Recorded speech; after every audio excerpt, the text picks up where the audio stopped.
एक बार देखेंगे अच्छे से, ठीक है।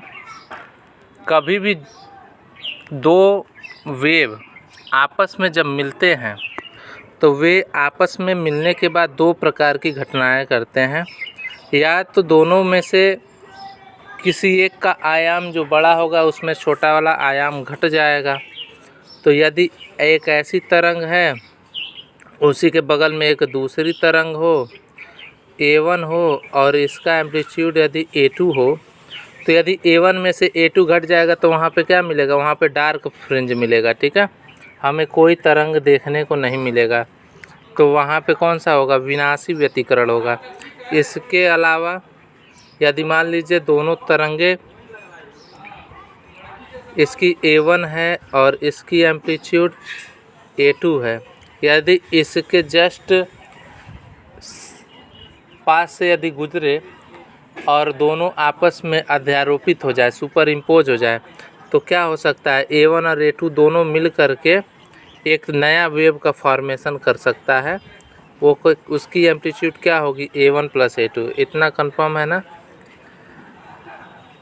यदि इतना पता है कि यदि एक साथ जुड़ने पे वो समपोषी होंगे और एक दूसरे में से घट जाएंगे तो वहाँ पे विनाशी व्यतिकरण होगा। तो उसके आगे हम लोग लिखना शुरू करते हैं। हेडिंग डाल लीजिए, कंस्ट्रक्टिव एंड डिस्ट्रक्टिव इंटरफेरेंस, समपोषी तथा विनाशी व्यतिकरण। पिछली बार हमने केवल उसका डेफिनेशन लिखा था, इसमें हम लोग क्या लिखेंगे, उसका डेरिवेशन लिखेंगे।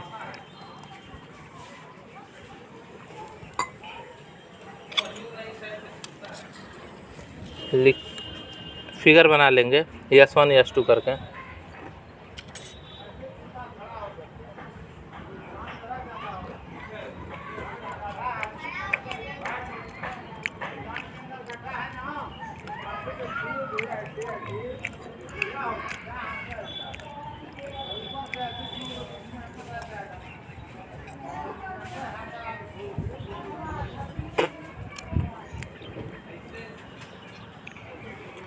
इस फिगर में देखेंगे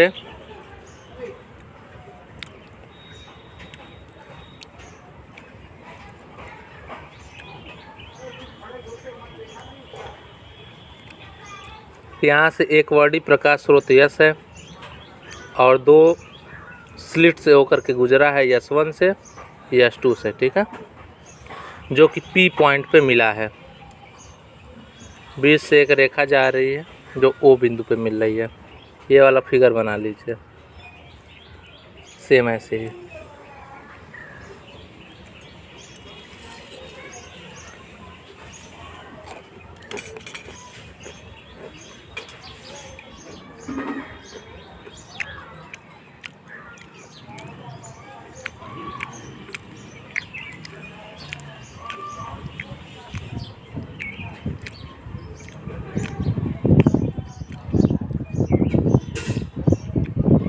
यदि हमको प्रकाश की तीव्रता ज्ञात करनी हो इस S1 और S2 से निकलने वाले और इस C पे पहुंचने वाले प्रकाश तरंग की, ठीक है, तो कैसे निकालेंगे।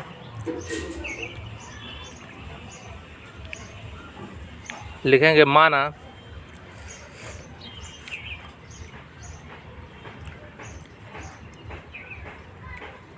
माना P बिंदु पर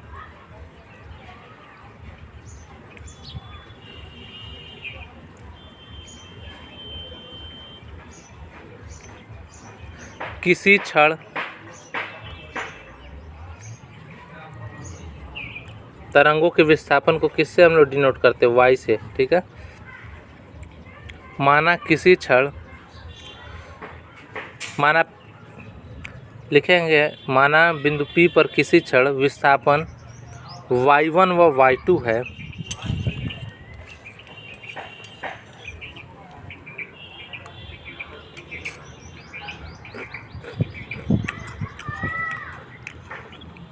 Y1 बराबर क्या बताए थे, A sin ओमेगा टी होता है Y बराबर, तो Y1 बराबर A1 sin ओमेगा टी हो जाएगा। Y2 बराबर क्या होगा, A2 sin omega T +5। Okay. y1 बराबर क्या बताएंगे, a1 साइन ओमेगा टी, ठीक है। मान लीजिए कि उसी के जस्ट बगल में, ठीक है, एक दूसरी तरंग चल रही होगी with constant phase difference phi, ठीक है। तो दूसरी तरंग का क्या हो जाएगा, y2 बराबर हो जाएगा a2 sine omega t plus phi, जहाँ पे a1 और a2 क्या था, a1 a2 लिखेंगे, दोनों तरंगों के आयाम, एम्पलीट्यूड ऑफ बोथ वेव्स।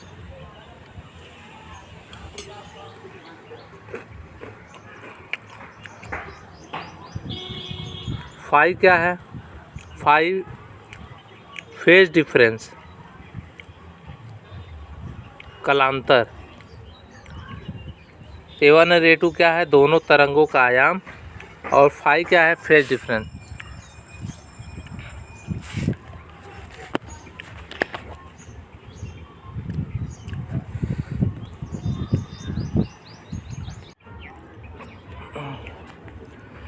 देखिए क्या मैं लिखवा रहा हूँ, यदि पहले का क्लास नहीं किए होंगे तो अभी लगेगा ये तो सब पता नहीं क्या है, ठीक है, लेकिन हम लोग पीछे के ही सारे बेसिस पे आज भी लिखवा रहे हैं, ठीक है।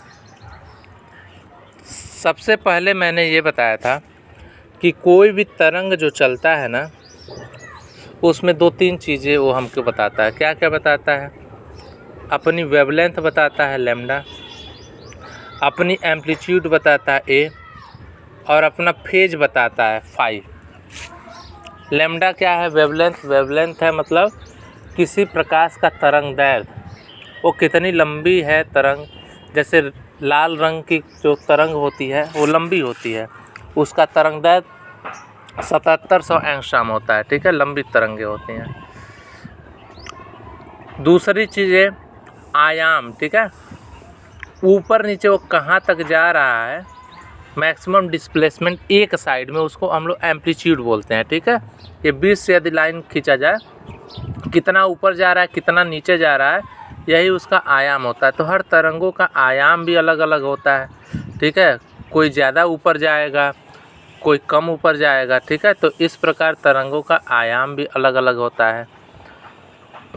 तरंगों का फेज भी अलग होता है। फेज यानी मतलब क्या होता है, कला।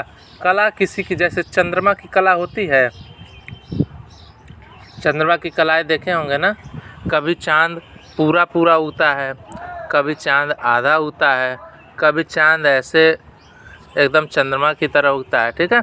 तो इसकी कलाएं होती हैं, चंद्रमा भी अलग अलग तरीके से उगता है, वो उसकी कलाएं हैं। वो क्या बताता है कि अभी चंद्रमा किस डायरेक्शन में है। यदि सूर्य से ऐसे डायरेक्शन में है कि पूरा पूरा प्रकाश चंद्रमा पे पड़ रहा है, तो चंद्रमा हमें पूरा पूरा दिखाई देगा। यदि कोई ढक लिया है, पृथ्वी ढक लिया है, तो चंद्रमा हमें आधा दिखाई देगा, या उस समय चंद्रमा पे कम प्रकाश पड़ रहा होता तो और कम दिखाई देगा। तो इस प्रकार चंद्रमा की कलाएं हमें बताती हैं चंद्रमा की स्थिति, कि अभी फुल मून है यानी पूर्णिमा है, चंद्रमा हम लोग के एकदम पास में होगा, ठीक है। चंद्रमा आधा दिखाई दे रहा है, कहीं हम लोग के तिरछे में होगा। तो चंद्रमा की जो कला होती है ना, फेज, वो हमें दिखाता है कि चंद्रमा किस पोजीशन में है और किस डायरेक्शन में जा रहा है। वैसे ही सेम कोई भी तरंग जब चलता है ना, तो उसके बारे में हमें कौन बताता है, फेज।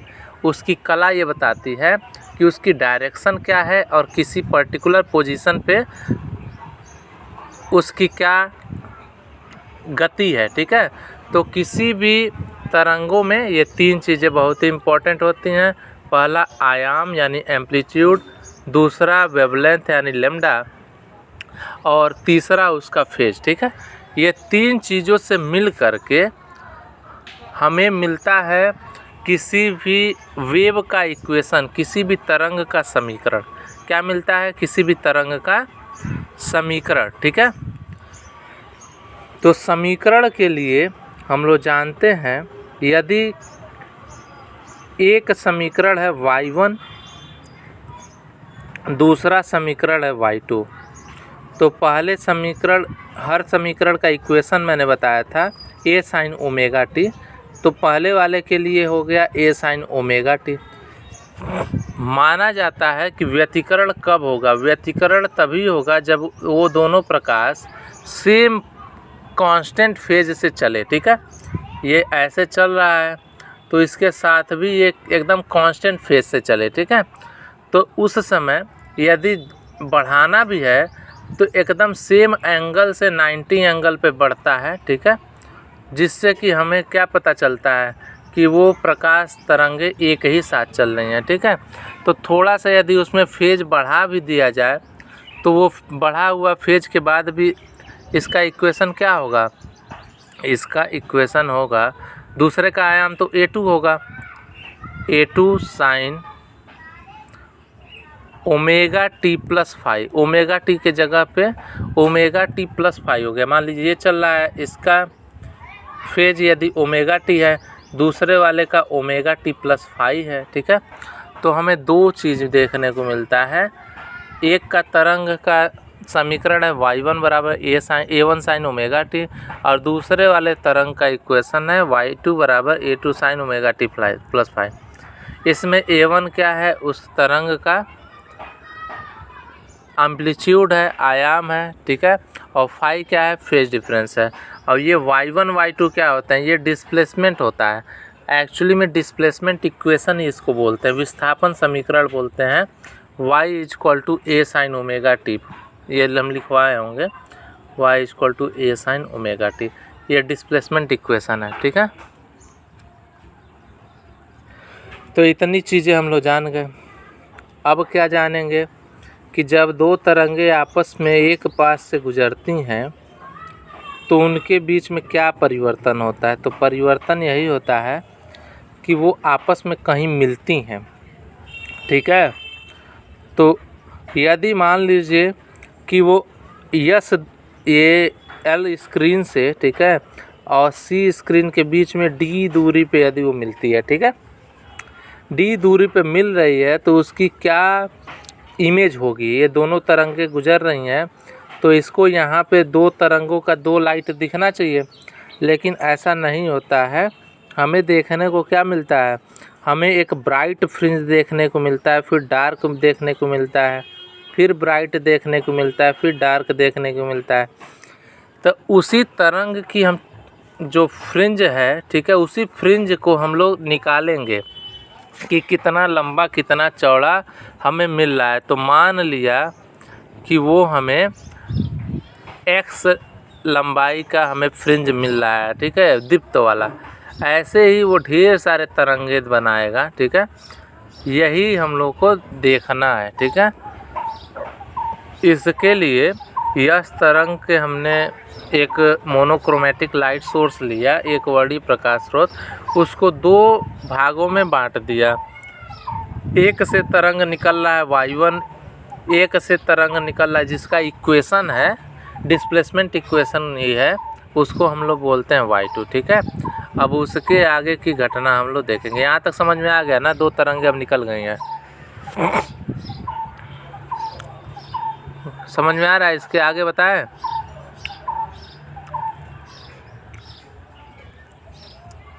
ठीक है, तो देखिए t बराबर क्या होता है? 2 पाई अपान ओमेगा होता है ना। तो ये होता है टाइम पीरियड। इसी का उल्टा कर दिया जाए ओमेगा अपान 2 पाई, तो ये क्या होगा?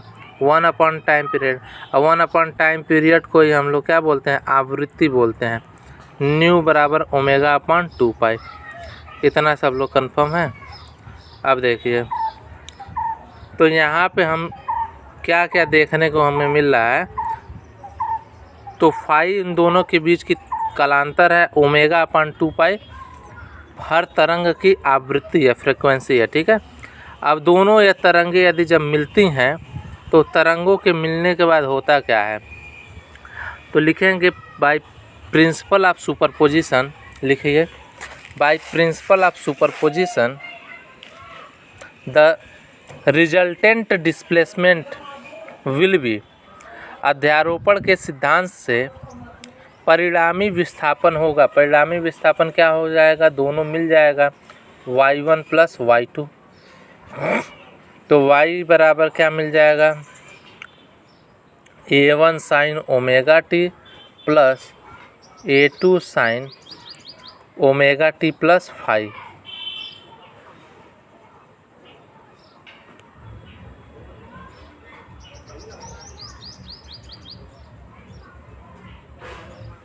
A2 sine omega t plus phi.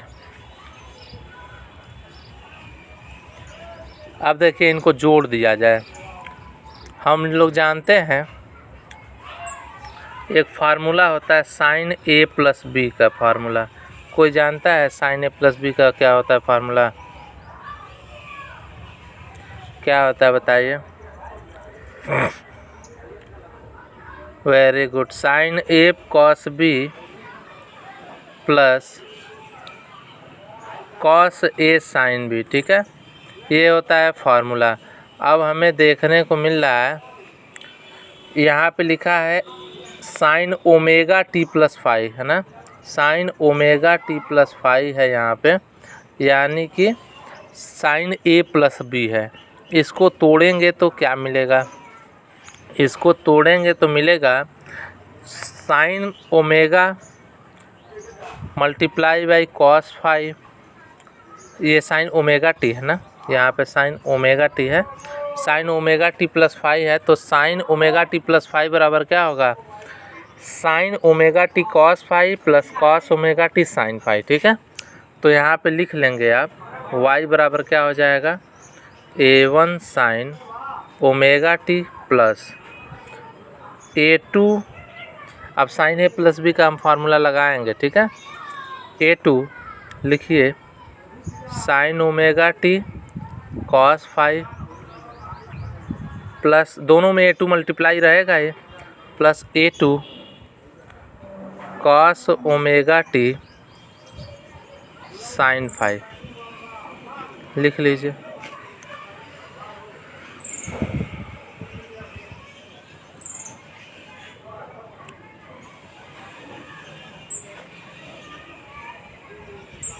अब यहाँ से देखिए दो चीज़ें मिल रही हैं हमको।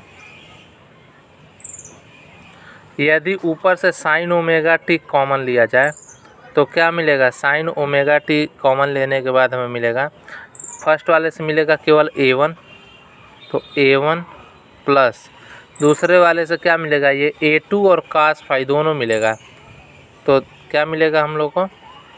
A1 plus A2 cos phi. ठीक है, यहाँ तक लिख लीजिए।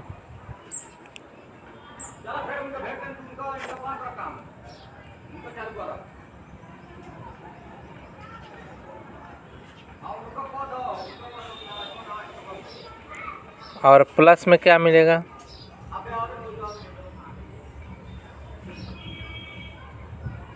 प्लस में ऐसी कॉस ओमेगा टी, ऐसे उसको अरेंज किया जाए तो कॉस ओमेगा टी ब्रैकेट में हो जाएगा A2 साइन फाई।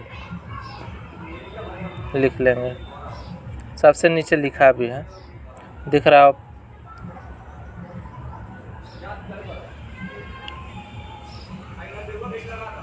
तो हमें फाइनल y बराबर मिलेगा साइन ओमेगा टी ब्रैकेट में A1 plus A2 cos phi plus cos omega t A2 plus A2 sine phi.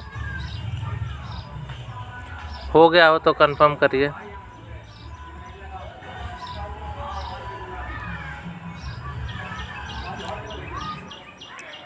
ठीक है, तो अब देखिए, अब हम मान लेंगे A1 plus A2 cos phi, ये क्या है? ये मान लेंगे A cos थीटा है। दोनों का एम्पलीट्यूड आपस में मिला करके कॉमन हमने मान लिया A और फाई को मान लिया थीटा। ठीक है, तो लिखेंगे माना A1 plus A2 cos phi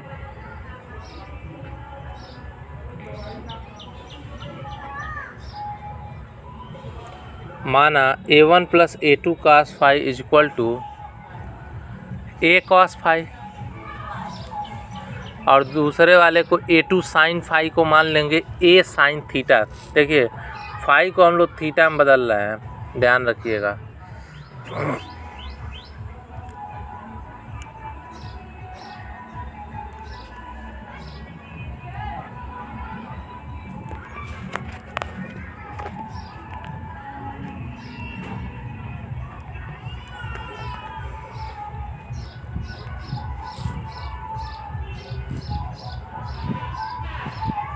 लिखेंगे A1 plus A2 cos phi is equal to A cos phi, A cos theta, और A2 साइन फाई बराबर लिखेंगे A साइन थीटा। तो इस आधार पे हम लोग नए इक्वेशन पे आएंगे। नया इक्वेशन क्या बन जाएगा, y is equal to sine omega t, common था साइन ओमेगा टी, और A1 plus A2 cos phi को हमने मान लिया A cos थीटा, तो ये हो जाएगा A cos theta plus cos omega T, उसमें कॉमन था cos ओमेगा टी, और जो बचा था A2 साइन फाई को उसको हम लोग मान लिए A साइन थीटा। तो नया इक्वेशन हम लोग को कैसे मिला है, देखिए ओमेगा टी और थीटा, अच्छा A भी कॉमन ले लिया जाए, एक स्टेप और बढ़ा दिया जाए। A कॉमन लेने के बाद क्या मिल जाएगा, देखिए मिलेगा sine omega t cos theta plus cos omega t sine theta. फिर कुछ समझ में आ रहा है, ये तो वही इक्वेशन हो गया, sine A cos B plus cos A sine B। देखिए sine A cos B plus cos A, ये कॉस A साइन B, ठीक है, सेम इक्वेशन बन रहा है, ठीक है, यहाँ तक लिख लीजिए। अब हम लोग इसको क्या कर सकते हैं, हम लोग इसको शॉर्ट कर सकते हैं, ठीक है। Sine A cos B plus cos A sine B बना है, इसको हम लोग लिख सकते हैं y is equal to A sine omega t plus theta, ये थीटा हो जाएगा, ठीक है। देख लीजिए sine A cos B plus cos A sine B बराबर क्या हो जाएगा, साइन A प्लस B, ये हमको मिल जाएगा y is equal to A sine omega t plus theta. लिख लीजिए, ये फाइनल हमें मिलेगा डिस्प्लेसमेंट इक्वेशन। ये उस नए वाले तरंग का विस्थापन समीकरण है जिसका आयाम कैपिटल A है और फेज डिफरेंस फाई है, ठीक है।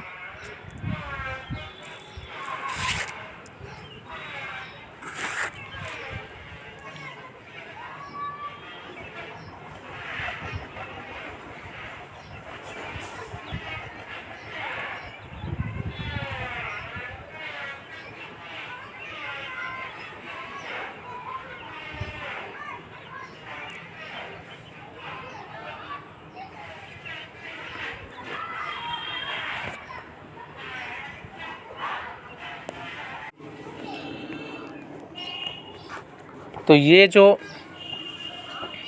इक्वेशन है A1 plus A2 cos phi बराबर A cos थीटा और A2 साइन फाई बराबर A साइन थीटा, तो लिखेंगे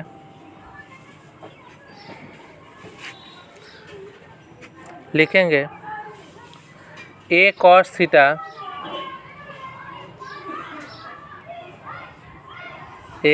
थीटा बराबर A1 plus A2 cos phi और A साइन थीटा बराबर A2 साइन फाई। लिखेंगे दोनों का वर्ग करने पर, वर्ग करके जोड़ने पर, ठीक है, लिखेंगे दोनों का वर्ग करके जोड़ने पर, A cos थीटा और A साइन थीटा को वर्ग करके जोड़ेंगे तो क्या मिलेगा, A square cos square theta plus A square sine square theta. ये तो मिला लेफ्ट हैंड साइड में।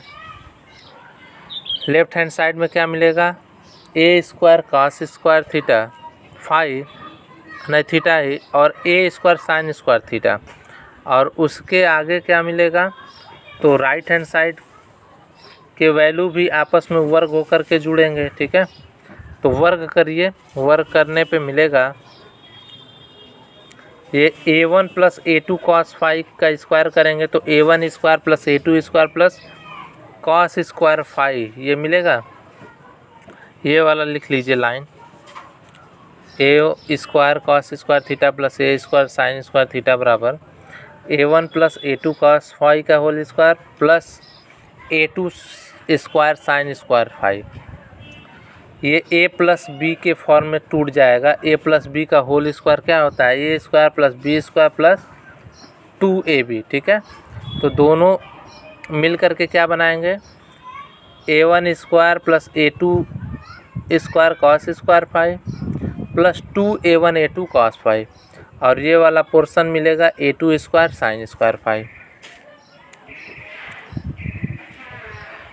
अब यहाँ से ए स्क्वायर दोनों में से कॉमन है, कॉमन ले लिया जाए तो क्या मिलेगा? ए स्क्वायर ब्रैकेट में cos square theta plus sine square theta, और हम जानते हैं cos square theta plus sine square theta बराबर क्या होता है? 1 होता है। तो केवल और केवल इधर लेफ्ट हैंड साइड में हमें क्या मिल जाएगा? ए स्क्वायर मिल जाएगा। राइट हैंड साइड में क्या मिलेगा? तो A1 का स्क्वायर और A2 का स्क्वायर। अब इसमें भी देखिए A2 स्क्वायर जब कॉमन लेंगे, इस वाले लाइन में ध्यान से देखिए, ये है A1 स्क्वायर प्लस, अब A2 स्क्वायर को यदि हम लोग ले लिए कॉमन तो क्या मिलेगा? Cos square phi plus sine square phi. देखिए यहाँ से साइन स्क्वायर फाई और यहाँ से कॉस स्क्वायर फाई दोनों कॉमन हो जाएंगे, प्लस ये तो है ही 2A1 A2 कॉस फाई, ठीक है। तो राइट हैंड साइड में भी हमको क्या मिल जाएगा? राइट हैंड साइड में हमें मिल जाएगा A1 square plus A2 square plus 2AB, यानी 2A1 A2 कॉस फाई। यहाँ तक लिख लीजिए। सेम सिंपल इक्वेशन है, कोई बहुत ज़्यादा टफ नहीं है इसमें। यही हमको मिलता है फाइनल एम्पलीट्यूड A बराबर अंडर रूट में A1 square plus A2 square plus 2A1 A2 cos phi. लिख लीजिए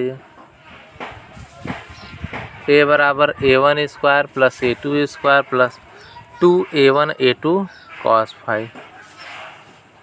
यही है फाइनल रिजल्टेंट, ठीक है, रिजल्टेंट एम्पलीट्यूड, यही परिणामी आयाम है।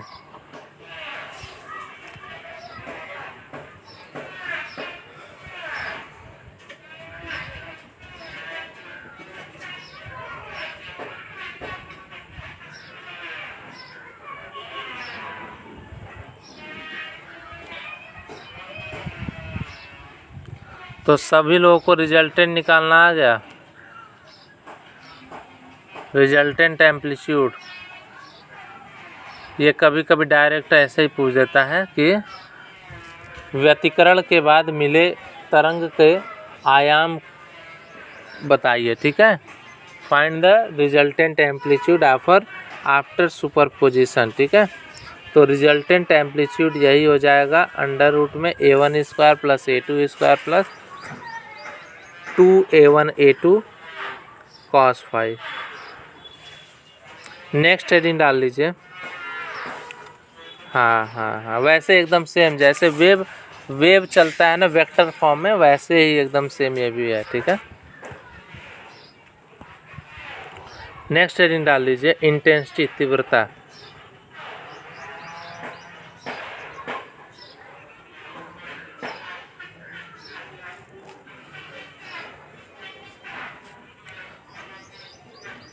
तो हम लोग एक बात जानते हैं, यहाँ पे एक थियरी है कि जो इंटेंसिटी ऑफ लाइट है ना, ये एम्पलीट्यूड के स्क्वायर के डायरेक्टली प्रोपोर्शनल होता है, ठीक है।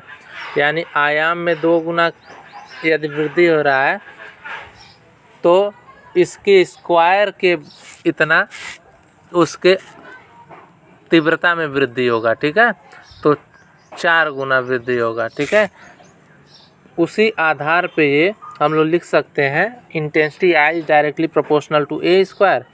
I इज इक्वल टू क्या हो जाएगा? KA square. इसका आप लोग स्क्रीनशॉट ले लीजिए, ठीक है। यदि नहीं हो पाएगा तो अंतिम में इसको नेक्स्ट टाइम भी समझा दिया जाएगा, लेकिन ये स्क्रीनशॉट ले लो, ठीक है। ये वाला इंटेंसिटी आप लोग लिख लेंगे यहाँ तक।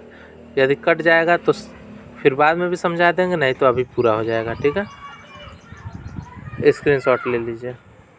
तो हम लोग क्या जानते हैं, तीव्रता आयाम के वर्ग के अनुक्रमानुपाती होती है। प्रोपोर्शनल हटाते हैं, प्रोपोर्शनैलिटी कांस्टेंट के जुड़ जाता है। ठीक है, अब यहाँ से क्या हो जाएगा, ए स्क्वायर की वैल्यू होती है A1 square plus A2 square plus 2A1 A2। Put up करेंगे वैल्यू क्या मिल जाएगा, I equal to K1 K A1 square plus K A2 square plus 2 K A1 A2